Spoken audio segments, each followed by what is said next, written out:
আরজিকর মামলায় দোষী সাব্যস্ত সঞ্জয়, যাবজ্জীবন কারাদণ্ড বিচারকের। চরম প্রতিক্রিয়া দিলেন বিকাশ রঞ্জন ভট্টাচার্য। নির্যাতিতার বাবা মা খুশি তো?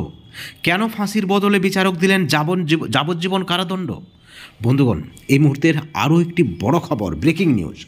আপনারা সকলে জানেন যে কড়া নিরাপত্তার মধ্যে বেলা 10:30টার সময় সঞ্জয়কে প্রেসিডেন্সি জেল থেকে নিয়ে যাওয়া হয় শিয়ালদহ আদালতে। সেখানে তার সাজা ঘোষণা হয় এবং কাঠগোড়ায় কেঁদে ফেলেন সঞ্জয়। তিনি বলেন যে আমি এই সব কিছুই জানতাম না। তিনি আরও বলেন, আমাকে জোর করে ফাঁসানো হয়েছে, জোর করে বয়ানে সই করানো হয়েছে। তারপর তার যে বিচার হয়, বিচারক তাকে যাবজ্জীবন কারাদণ্ড দেয়। বেলা 12:42 নাগাদ কাঠগড়ায় তোলা হয় সঞ্জয়কে। সেখানেই শুনানি শুরু হয় তার, এবং বিচার প্রক্রিয়ায় তিনি দোষী সাব্যস্ত হয়, আপনারা সকলেই জানেন।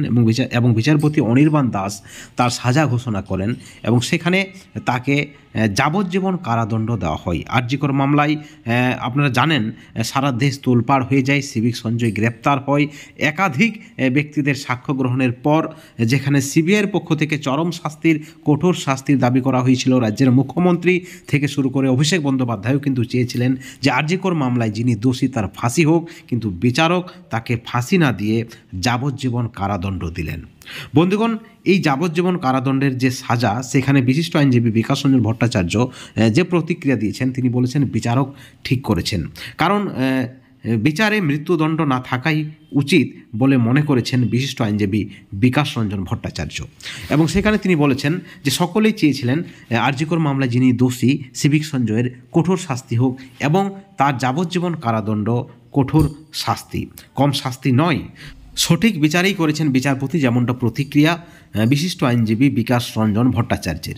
এখন প্রশ্ন উঠছে যে নির্যাতিতার বাবা মা খুশি তো? সূত্র মারফত যে খবর রয়েছে, বিচারপতি আস্থা ছিল নির্যাতিতার বাবা মার এবং তারাও চেয়েছিলেন কঠোর শাস্তি, এবং এই শাস্তিতে তারা খুশি, যেমনটা খবর রয়েছে। আজকের অত্যন্ত হাই ভোল্টেজ সাজা ঘোষণা আপনারা সকলে জানেন। অনেকেই মনে করেছিলেন যে সিভিক সঞ্জয়ের ফাঁসি হবে, কিন্তু সেখানে বিচারক মনে করেছেন যে তাকে যাবজ্জীবন কারাদণ্ড দেওয়াটাই তার পক্ষে যথেষ্ট বা উপযুক্ত বা কঠোর শাস্তি। বন্ধুগণ, এই ভিডিওর পরিপ্রেক্ষিতে আপনাদের মতামত কি, আপনাদের প্রতিক্রিয়া কি? অবশ্যই আপনাদের মতামত চ্যানেলের কমেন্ট সেকশনে কমেন্ট করে জানাবেন। সকলে ভালো থাকবেন, সুস্থ থাকবেন। Thank you so much.